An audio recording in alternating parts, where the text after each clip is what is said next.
চিন্তা ততটুকুই করুন যাতে কাজ শেষ হয়ে যায়, আবার এতটাও করবেন না যাতে জীবনটাই শেষ হয়ে যায়।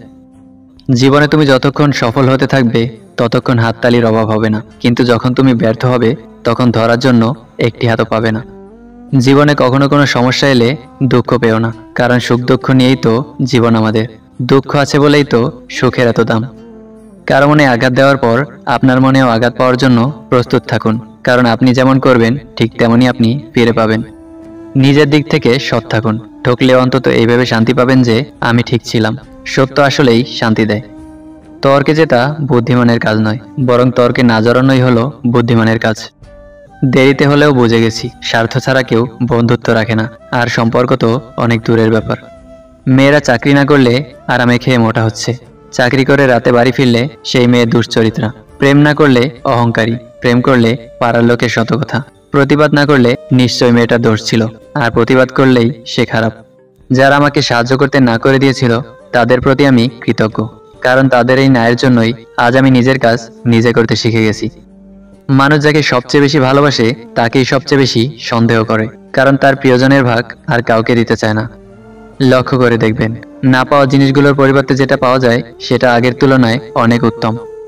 দুটি চেহারা মানুষ কখনো ভোলে না, একটি হচ্ছে যে আপনার খারাপ সময়ে আপনার পাশে ছিল, আরেকটি হচ্ছে যে আপনার খারাপ সময়ে আপনাকে ছেড়ে চলে গিয়েছিল। নিজেকে নিজেই সমালোচনা করতে শেখো। যা দেখছো সবই মোহমায়া, বাকিটা প্রয়োজন। আর স্বার্থবান মানুষ সে তো আবহাওয়ার মতো বদলে যায়। ব্যবহারে বংশের পরিচয় কথাটা ভুল, ব্যবহারে ব্যক্তির পরিচয়, কারণ অনেক খানদানি বংশ থেকেও অনেক কুলাঙ্গারের জন্ম হয়। আপনি যখন জীবনের খারাপ সময় পার করেন তখন আপনার জীবনে ভালো একটা ঘটনা ঘটে। আপনি শেষ পর্যন্ত সেই সব মানুষগুলোকে চিনতে পারেন যারা আপনাকে বলতো সে আপনাকে অনেক গুরুত্ব দেয়। মুখ বুজে যদি সব মেনে নাও তাহলে তুমি সবার কাছে হবে খুবই ভালো। খারাপ তখনই হবে যখন তুমি উচিত কথা বলবে। শুধু জীবনেই নয়, রাস্তায় পড়ে গিয়েও দেখো, মানুষ শুধু হাসাহাসিই করবে, তুলতে কেউই আসবে না। নিজেকে উঠে দাঁড়াতে হবে। অতিরিক্ত অহংকার পতনের লক্ষণ, আর অতিরিক্ত সরলতা ঠকে যাওয়ার লক্ষণ। কথা শিখতে একজন মানুষের 2 বছর লাগে, কিন্তু কোথায় কি বলতে হবে, কিভাবে বলতে হবে আর কি বলতে হবে না তা শিখতে সারা জীবন লেগে যায়। ছোটবেলায় গরুর রচনা পড়েছিলাম বলে গরু চিনতে ভুল হয় না, মানুষের রচনা পড়া হয়নি বলেই আমরা মানুষ চিনতে ভুল করি। অপমান করতে যোগ্যতা লাগে না, কিন্তু কাউকে সম্মান করতে শিক্ষা লাগে। আপনি যখন কিছু পান তখন কিছু জিনিস থাকে যা হারান, আপনি যখন কিছু হারান তখন আবার কিছু জিনিস পেয়ে থাকেন। এই ভারসাম্যই জীবন। জীবনটাকে অন্যভাবেও দেখা যায়, অনুভব করা যায়। যারা ভুল দেখে ছেড়ে দেয় তারা ভালো থাকতে আসে, যারা ভুল সূত্রে পাশে থাকে তারাই তো ভালোবাসে। চিনি আর লবণ দেখতে একই রকম, পার্থক্য শুধু স্বাদে। তেমনি মানুষ আর অমানুষ দেখতে একই রকম, তাদের পার্থক্য আচরণে। কাউকে মন থেকে ভালোবাসলে তাকে ভুলে থাকার অভিনয় করা যায়, কিন্তু কখনো ভুলে থাকা যায় না। খারাপ মানুষের সাথে সম্পর্ক রাখার থেকে ভালো হচ্ছে একা থাকা, এটা আপনাকে মানসিক শান্তি দেবে। আল্লাহর ভয়ে তুমি যা কিছু ছেড়ে দিবে, আল্লাহ তোমাকে তার চেয়ে উত্তম কিছু দান করবে। ভুল পথে হাঁটলে হয়তো আবার সঠিক পথ দেখা যায়, তবে ভুল মানুষকে বিশ্বাস করলে সেই বিশ্বাস আর ফেরত পাওয়া যায় না। সেই সব মানুষদের থেকে একদম দূরে থাকা উচিত যারা প্রয়োজন পড়লেই প্রিয়জন বানাতে আসে। অমানুষের প্রতি ভালোবাসা কাকে বলে জানেন? বৃদ্ধাশ্রমের বারান্দায় বসে মা যখন তার সন্তানের ভালো থাকা প্রার্থনা করে।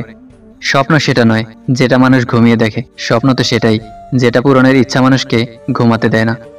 মানুষের জীবনের সবচেয়ে বড় সত্য হচ্ছে মৃত্যু, অথচ এটা নিয়ে আমরা সবচেয়ে কম ভাবি, সবচেয়ে কম কথা বলি।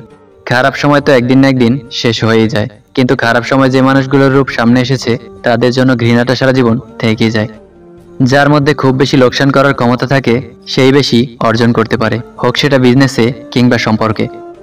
জীবনে সবকিছু পেতে হবে বিষয়টা কিন্তু এমন না। মন জুড়ে মানসিক শান্তি থাকলে না পাওয়াগুলো বাদ দিয়েই ভালো থাকা যায়। কখনো হাল ছেড়ে দিও না। আজকের দিনটা কঠিন, আগামীকাল আরো কঠিন হবে, কিন্তু পরের দিন হয়তো নতুন সূর্যের উদয় হবে। সময় তো সবাই পায় জীবনকে বদলানোর জন্য, কিন্তু একদিন জীবন পাওয়া যাবে না সময়কে বদলানোর জন্য। সৃষ্টিকর্তার উপর বিশ্বাস রাখো, কোনো চালাকির প্রয়োজন নেই, কারণ চালাকির দ্বারা কোনো মহৎ কাজ হয় না। উদ্দেশ্য যত সুন্দর হোক না কেন, লোক আপনার বাইরে দেখেই বিচার করবে, আর আপনার বাইরে যতই সুন্দর হোক না কেন, উপরওয়ালা আপনার উদ্দেশ্য দেখে বিচার করবে। কর্মফল, প্রতিশোধের দরকার নেই, কেবল ফিরে বসুন এবং অপেক্ষা করুন। যারা আপনাকে আহত করেছে তারা শেষ পর্যন্ত তাদের নিজেদেরকেই পেঁচিয়ে তুলবে। যদি আপনি সৎ ব্যক্তি হন ও সঠিক পথ অনুসরণ করেন তাহলে আপনাকে কিছুই করতে হবে না, সৃষ্টিকর্তা নিজেই আপনাকে ন্যায় বিচার প্রতিষ্ঠা করে দেবে। খালি হাতে এসেছিলাম, খালি হাতেই যাব। ভাবিনি এ জীবনে এত কষ্ট পাবো। বন্ধু বলো, বান্ধবী বলো, কেউই আপন নয়। ক্ষণিকের মেলামেশায় সবই অভিনয়। বুক পকেটে টাকা না থাক, বুকের মধ্যে আত্মসম্মান থাকাটা খুবই জরুরি। মাথায় বুদ্ধি না থাক, বিবেক থাকাটা জরুরি। আপনি জ্ঞানী না হন, দানি হওয়াটা জরুরি। বড়লোক না হন, বড় মনের হওয়াটা জরুরি। মানুষ হলেই হবে না, মানবিকতা থাকাটাও জরুরি। জীবনের কাছে হেরে যাওয়া মানুষটি অনেক সুন্দর কথা বলেছে। ছোটবেলা কত সুন্দর ছিল, তখন খেলনাই ছিল জীবন, আর আজ জীবনটাই খেলনা হয়ে গেছে। ডিয়ার আমি, আবেগ কমাও। লাইফে কাকে দরকার আর কাকে দরকার নেই সেটা বুঝতে শিখো। কে প্রায়োরিটি দিচ্ছে আর কে দিচ্ছে না সেটাও বুঝতে শিখো। আগের বোকামির কথা ভেবে এখন আর কোনো লাভ নেই। মনে জেদ রাখো, আর অবশ্যই ভালো থেকো। তোমাকে যে ভালো থাকতেই হবে, কারণ তুমি যে অনেক দামি। সতর্ক হও, যে জিনিসগুলো তুমি অবহেলা করছো, কখনো কখনো সে জিনিসগুলো তোমার সবচেয়ে বেশি দরকার হবে।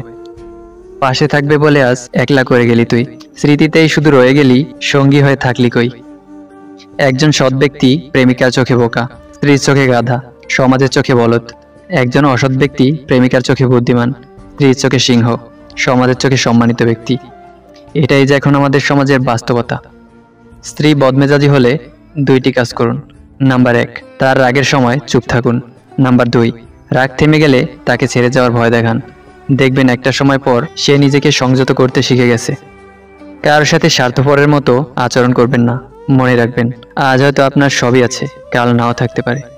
যা পেয়েছো তা যদি অল্প মনে হয়, তাহলে সারাটা পৃথিবী পেলেও তোমার দুঃখ শেষ হবে না। অভিমানে মানুষ বেশিরভাগ ক্ষেত্রেই ভুল সিদ্ধান্ত নেয়, এবং কখনো কখনো তার আফসোসের সুযোগটুকুও তখন থাকে না। প্রতিবেলা ফিরিয়ে দিয়েছো, এই বেলা আর তোমাকে চাইতে যাইব না। নিজেকে এমনভাবে লুকিয়ে ফেলবো আর কোনো বেলায় খুঁজে পাবে না। যে হারায় কেবল সেই একমাত্র বোঝে হারানোর যন্ত্রণাটা কত তীব্র। সে জানে প্রিয়জনের শূন্যতা কতটা পোড়ায় ভিতরে ভিতরে। সে বুঝে বেঁচে থাকা গেলেও ভালো থাকা যায় না, ভুলে থাকা গেলেও ভুলে যাওয়া যায় না। সম্মান তাদেরকেও দেখাও যারা যোগ্য নয়, কেননা এটা তোমার চরিত্রের প্রতিচ্ছবি, তাদের নয়। খুশিটা যদি টাকাতেই থাকতো, তাহলে গরিব মানুষ কখনো হাসতো না। সময়ের সাথে শোক আরো বেশি গাঢ় হতে থাকে, আর কমতি জীবনের প্রতিটি মুহূর্তকে বিষণ্ণ করে তোলে, আর স্মৃতি প্রতিক্ষণে নিজেকে করে যায় এলোমেলো। তুমি যদি গরিব হও, সব লোক তোমায় ইগনোর করবে। যদি তুমি কিছু করতে চাও, সব লোক হাসবে। আর যদি তুমি সফল হয়ে যাও, সব লোক হিংসায় জ্বলবে। পরিবর্তনকে ভয় পেও না, হয়তো কিছু হারাতে হবে, নয়তো আরো ভালো কিছুই পাবে। ভালো মানুষ হও, কিন্তু প্রমাণ করতে গিয়ে সময় নষ্ট করো না। যখন তোমার ভিতরটা পাল্টায়, তখন বাইরেও পরিবর্তন আসে। কাউকে আলাদা করে অভিশাপ দেওয়া লাগে না, মানুষের দীর্ঘশ্বাসই সবচেয়ে বড় অভিশাপ। অনেক সময় পরিস্থিতিই খারাপ হয়, মানুষটার নয়, যেটা আমাদের বুঝতে ভুল হয়। জীবন থেকে পালিয়ে যাওয়া খুব সহজ, কিন্তু কঠিন হলো জীবনের সাথে লড়াই করে বেঁচে থাকা। জীবনে ঠকলে হয়তো বিশ্বাসটুকু নষ্ট হয়ে যায়, কিন্তু শেখা যায় অনেক কিছু। কারোর জন্য নিজেকে বদলে কোনো লাভ নেই, বদলাতে হলে নিজের জন্য বদলাও। কেউ সারা জীবন তোমার সাথে না থাকলেও তোমার মধ্যে তুমি সারা জীবন থাকবে। পেয়ে হারানোর সেই তীব্র শোক আর কারো না হোক। ভালোবাসতে গিয়ে বুঝলাম, শুধুমাত্র ভালোবাসলেই কাউকে নিজের করে পাওয়া যায় না।